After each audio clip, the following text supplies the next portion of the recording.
Your Excellencies, ladies and gentlemen, welcome to the signing ceremony. Today we will witness the signing of 3 agreements in the form of Memoranda of Understanding. The first agreement to be signed is Memorandum of Understanding between the Ministry of Education and Culture of Finland and the Ministry of Education, Science and Technology of Kenya concerning cooperation in the field of education. May I invite His Excellency Minister of Education Anders Adlercreutz and His Excellency Prime Cabinet Secretary and Cabinet Secretary for Foreign and Diaspora Affairs, Musalia Mudavadi, to sign.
The second Memorandum of Understanding to be signed is between the Ministry of Foreign Affairs of Finland and the Ministry of Information, Communications and Digital Economy of Kenya. The memorandum concerns cooperation in the fields of digitalization and innovation. It will be signed by His Excellency Permanent State Secretary Jukka Salovaara and His Excellency Cabinet Secretary William Kaboko-Kitau.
The third agreement to be signed is a Memorandum of Understanding between the Ministry of the Environment of Finland and the Ministry of the Environment, Climate Change and Forestry of Kenya.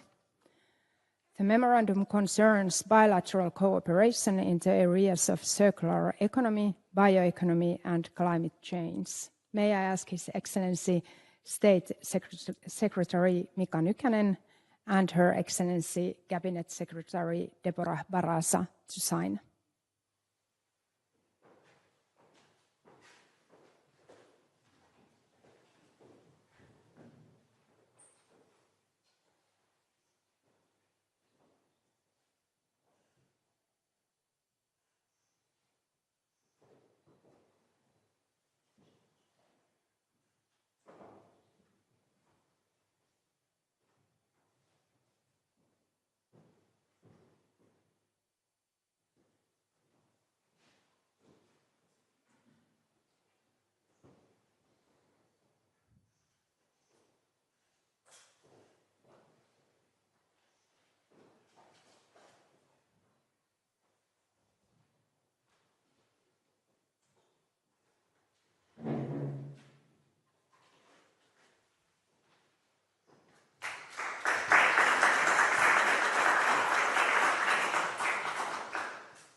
This concludes the signing ceremony. Thank you. May I now ask the presidents to take their places behind the podiums.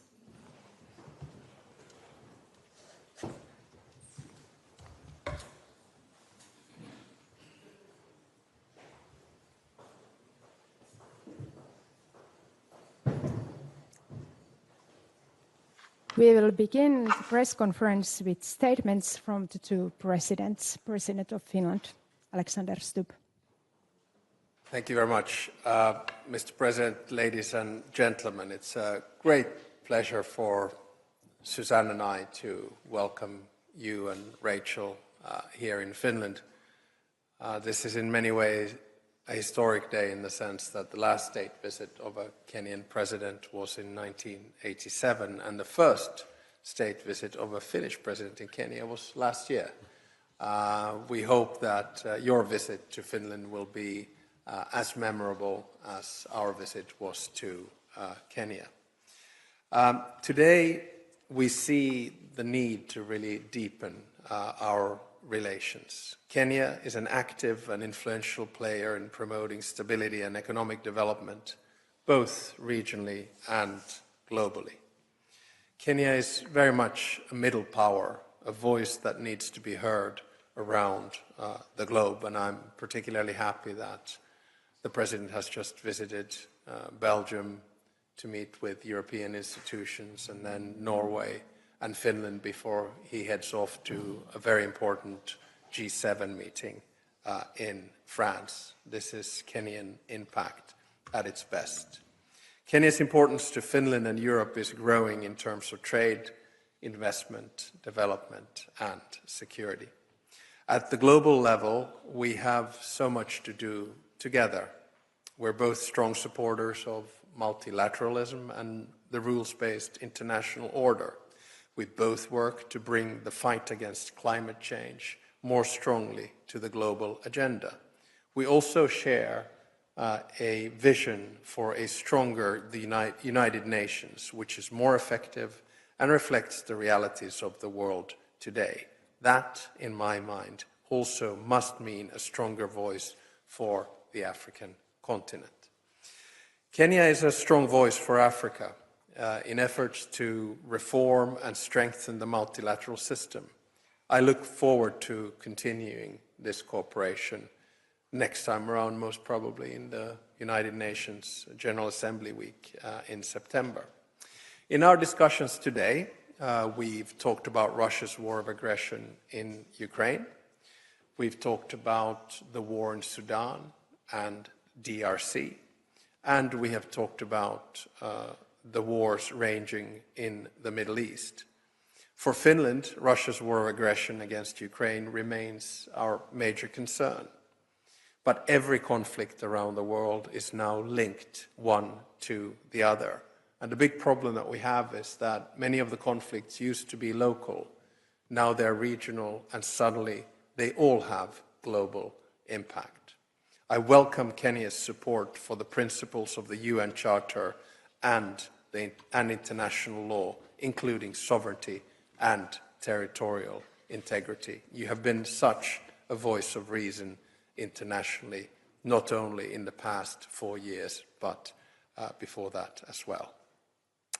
President Ruto gave me an overview of the situation in Sudan, which is the most serious humanitarian crisis of our time. I commend Kenya's active role in mediation and conflict resolution.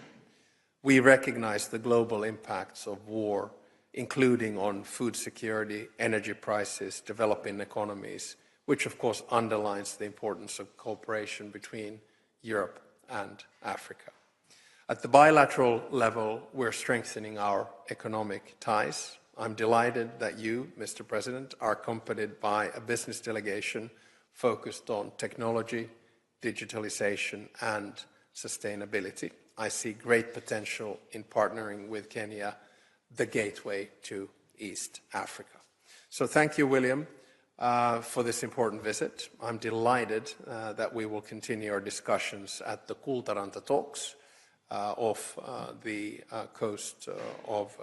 western coast of Finland at our summer residence, where the President will be my guest. I look forward to further strengthening the partnership between Finland and Kenya. Over to you. Thank you very much, Mr. President, Your Excellency President Alexander Stubb, ministers, officials of both delegations, distinguished members of the press, ladies and gentlemen. On behalf of the Kenyan delegation, I extend my very sincere appreciation to President Stubb, the government, and the people of Finland for the warm and generous hospitality extended to me and my delegation. I also congratulate the people of Finland on their recent success at the Ice Hockey World Championships, an achievement that has brought pride and joy to the nation where hockey occupies a very special place.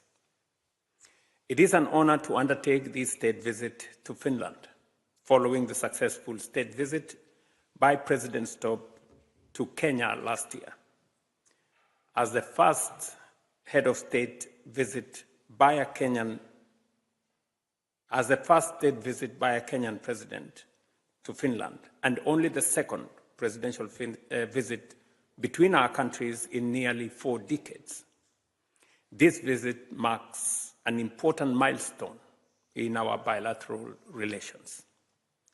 Kenya and Finland have enjoyed a strong and enduring friendship since the establishment of diplomatic relations in 1965.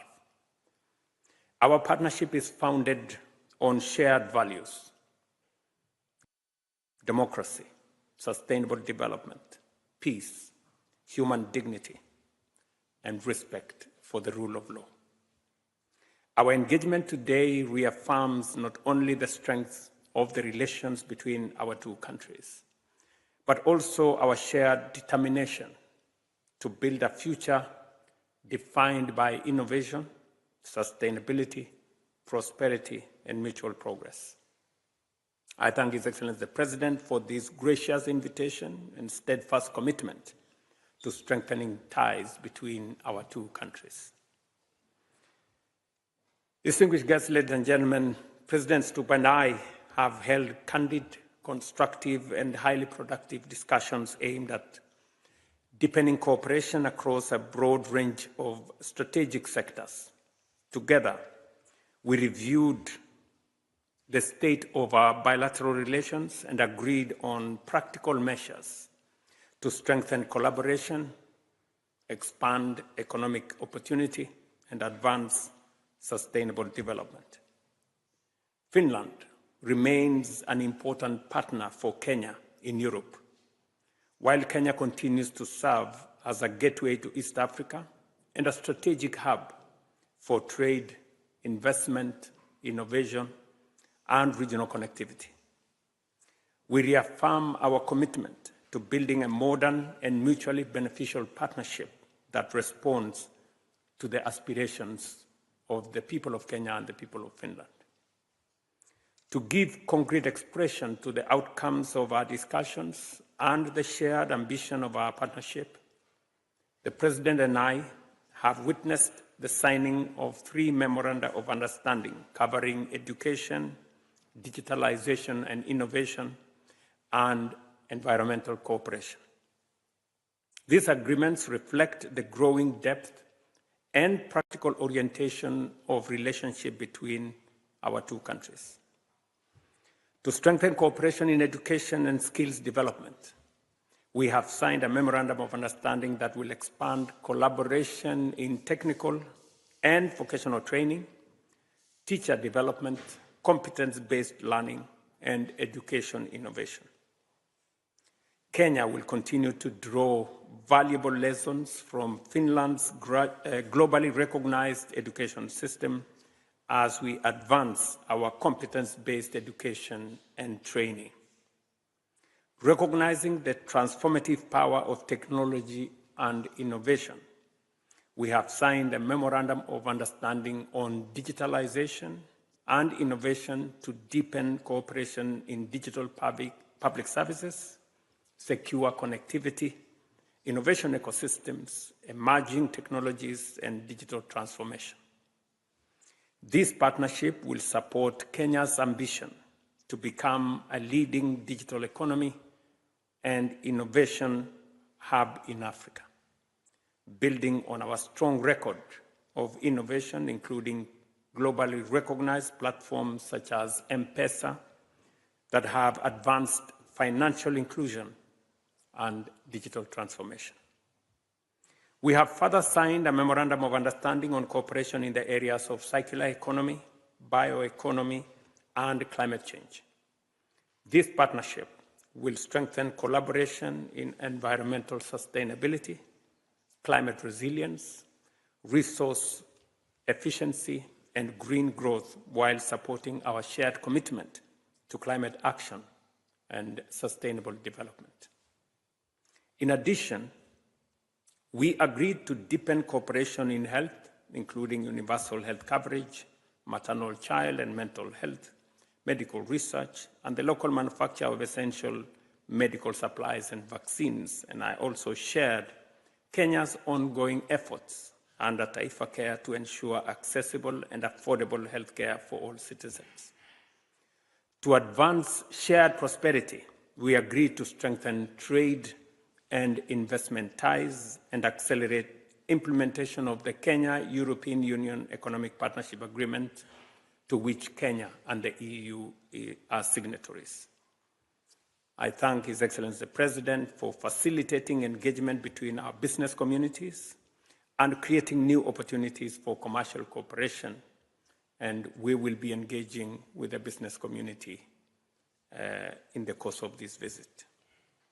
These agreements and commitments are instruments of action that reflect our shared determination to deepen collaboration, expand opportunity, and deliver tangible benefits to our people.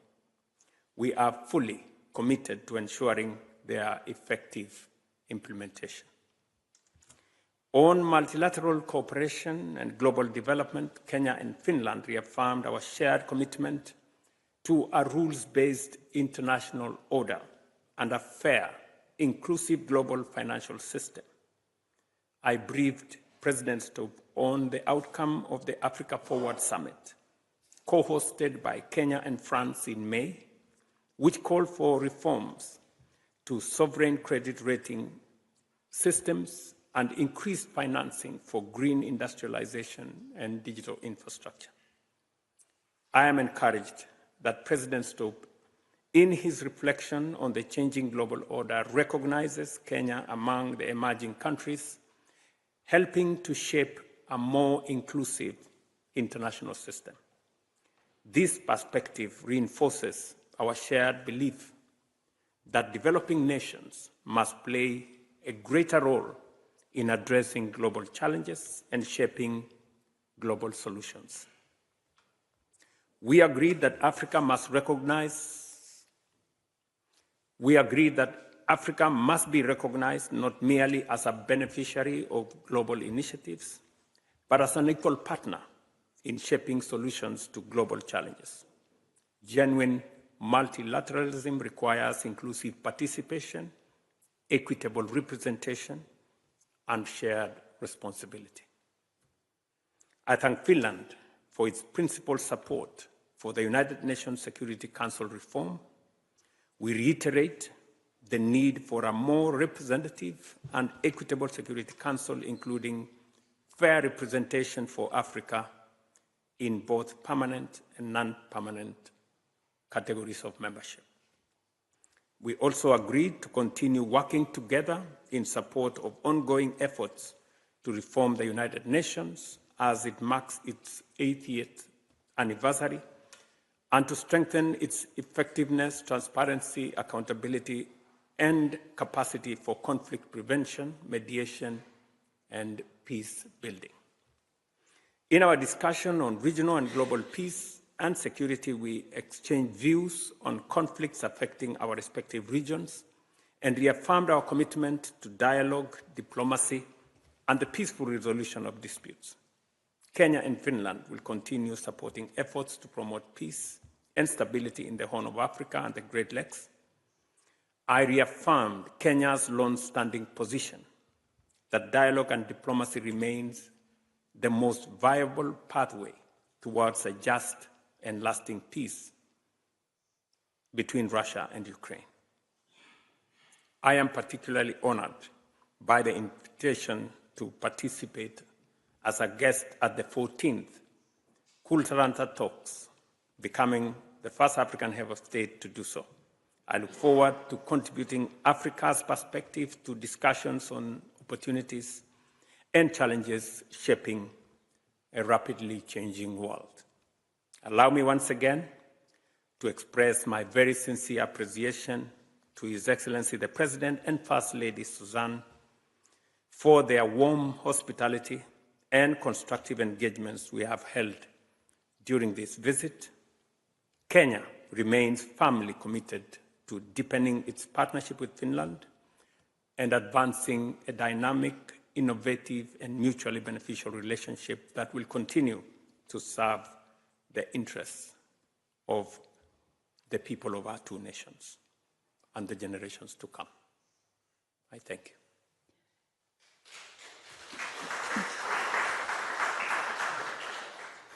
And we'll now take questions from the press. And the first question goes to Finnish Broadcasting Company, Roni Kuronen. So, hello, I'm Roni Kuronen. I'm with the Finnish broadcaster Yle. My question goes mainly to President Ruto, but maybe Mr. Stubb can also elaborate. Our president has often emphasized the growing influence and importance of countries belonging to the so-called Global South. So how do you, as a president of an African nation, which is included in this Global South, see the position of the Global South in world politics right now? Okay. Do we take all the questions or I answer that one first? That one first. That one first. Okay. Thank you very much. It's long since I was in a classroom, so I'm not used to answering questions, but I will. First, the Global South is an integral part of what is the world we live in today.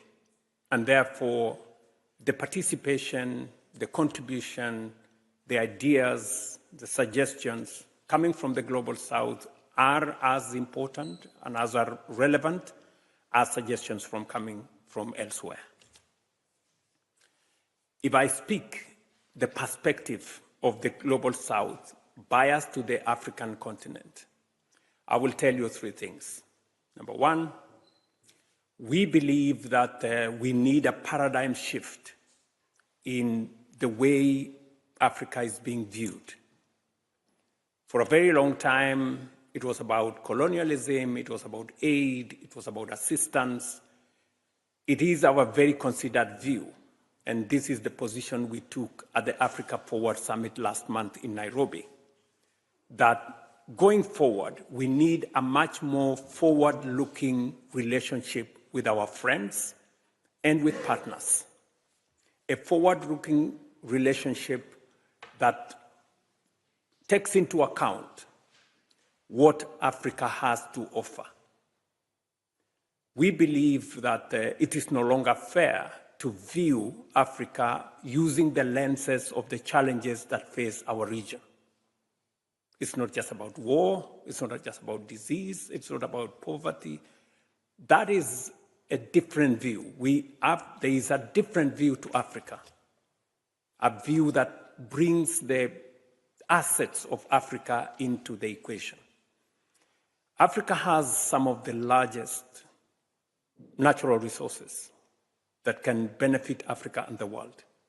Africa, number two, has a vast richness in renewable energy resources. Hydro, wind, geothermal. That's why Kenya's grid, for example, is 90% green. Africa also has the world's, 2/3, in fact, of the world's remaining arable land that can feed the world. That is why today, 40% of flowers in Europe come from Kenya. And that can expand to many other things. And number three, Africa has a young, now educated population that presents a good opportunity as a workforce, but also a market. In 20 years, by 2050, Africa will have a quarter of the world's population and will contribute 40% of the world's workforce. It is our considered view that there is need for a paradigm shift in the way Africa is viewed, so that Africa is viewed with the lenses of the opportunities and assets that Africa has to contribute to not just African prosperity, but global prosperity. That's number one. Number two, we believe that we need to work together to resolve some of the hurdles that constrains Africa's growth. And there are three of them. Number one is access, limited access that today defines resources, concessional resources for Africa's development.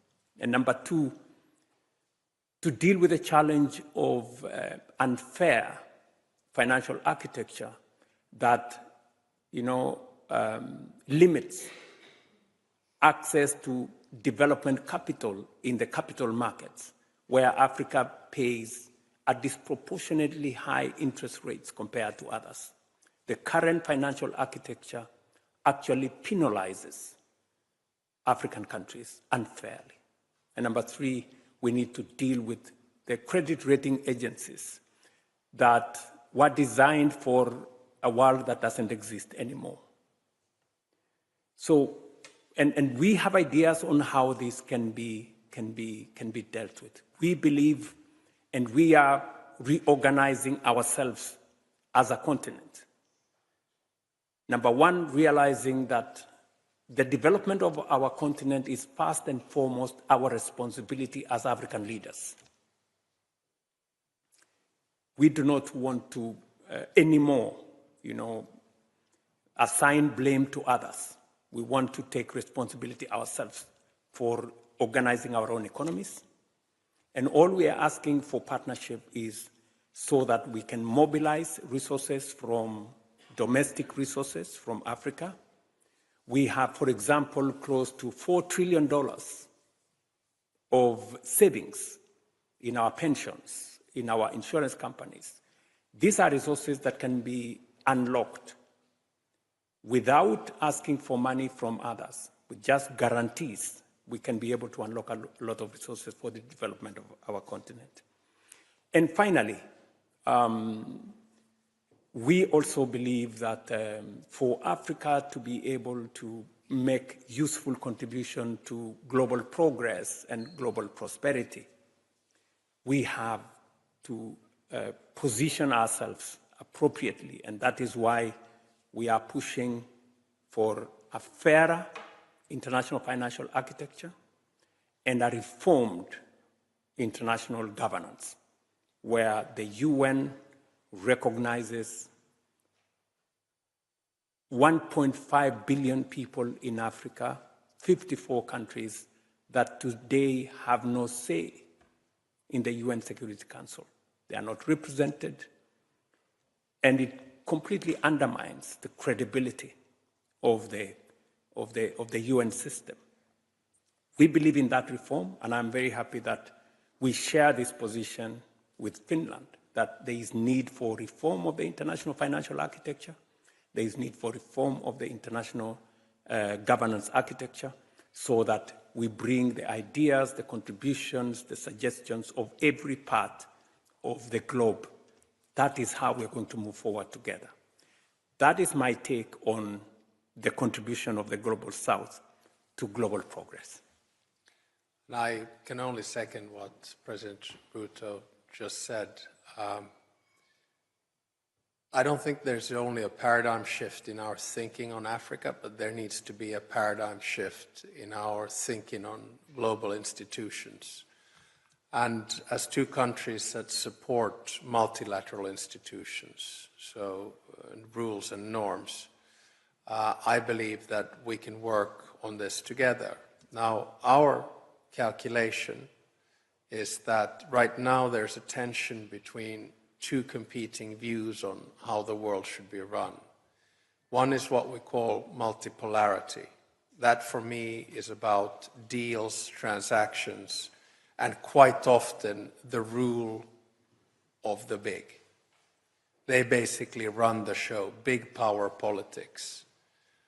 Then on the other side, you have multilateralism, which for me is international institutions, rules and norms, and essentially cooperation.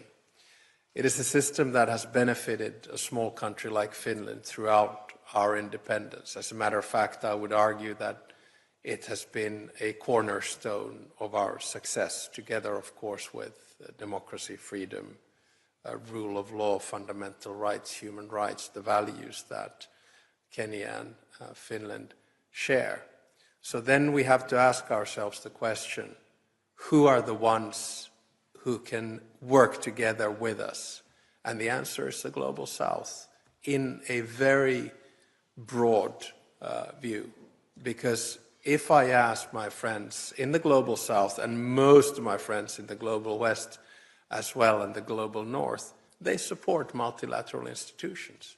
But how do we bring back the UN to become the key peace mediator in the world? Well, we do it by reforming the UN institutions, because the power structure of the UN was created in a post-World War II era as the image of the victors at the time.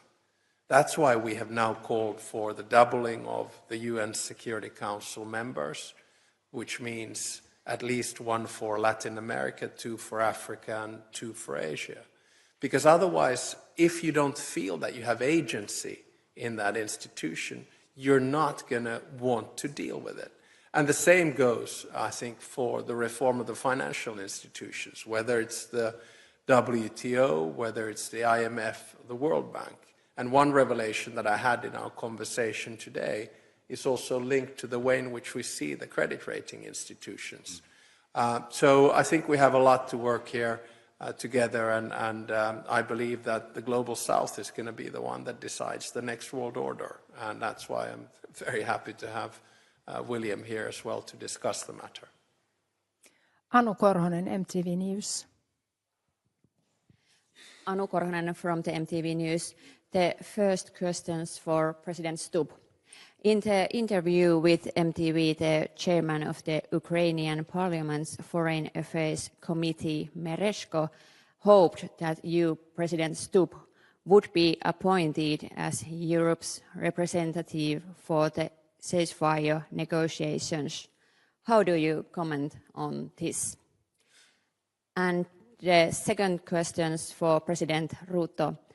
At the moment, there have been no confirmed cases of Ebola in Kenya. Do you understand the residents' concern? Thank you. As far as European representation in peace mediation, I think my starting point is twofold. The first one is we need to coordinate, we need to have a common agenda, we need to have a common position. We are now in a situation whereby Ukraine is in a position of strength, militarily, politically, and economically.